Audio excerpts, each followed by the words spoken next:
everyone खुलुमबाय नोंथांमोन बयखौबो आं दासो सिखारदों नै 7था जालायलायबाय जोंहा दिनैहाय फुजा होनांगौमोन आरोना बोसोर गोदाननि आवाथि सावनांगौमोन बाट नै अखायानो हागासिनो मारैहाय सावनो सिन्था जाबाय आं लोगोफोर अखाया माने फिसा फिसा हादों आरो ओमफ्राय बिदि फिसा फिसा अखाया गारनो रोङाना हाफ्लेबाय थायो स' आं दिनै बेखौनो शेयार खालामलांसै लोगोफोर फुजा होनाय जायोब्ला फुजा होनायखौनो शेयार खालामलांसै होनाय जायाब्लाथ' बहा नायबाय थादो लोगोफोर हेलौ दासो सिखारदों आंहा लोगोफोर नै 7था जालायलायबाय बाट आं बेखौनो खावलायो जोंहा दा सासे बर'नि फिसा फंबाय Nabajit Narzaria DID little master season 5आव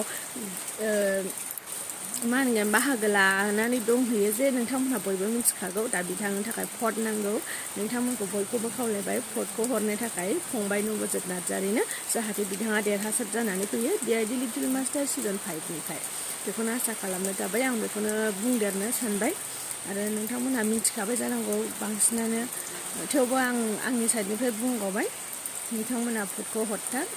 please बिथाङा जाहाथे फंबाया देरहासार जानानै फैयो आरो जिहेथु सासे बर'नि फिसा नोंथांमोनहाथ' बयबो टिभियाव नुबाय थाखादों बिसोरनि न'खरनि हालोद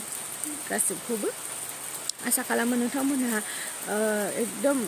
हरथारनांगौ होननानै सानना इम्परटेन्ट एकदम भेरि इम्परटेन्ट होननानै साननानै लायो जे भटखौ बिथांनो हरो बेखौनो आसा खालामनाय थाबाय स' बिदिब्ला आंनि दिनैनि फिसा ब्लगखौ स्टार्ट खालामसै लोगोफोर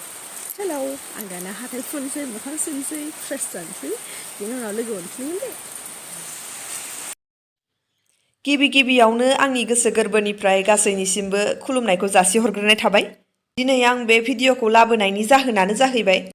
जोंनि गलाघाट जिल्लानि फंबाय Nabajit Narzaria DID little master season 5नि टप 10आवहाय सिलेक्शन जाबाय दा बिथांनो जोंनिफ्राय भटनि गोनांथि जानानै फैदों बेनि थाखायनो जेन जों बयबो गावनि बेसेन गोसा भटखौ हरनानै फंबायखौ देरहासार जानायाव हेफाजाब खालामो आरो भट होनायनि समानो जाहैबाय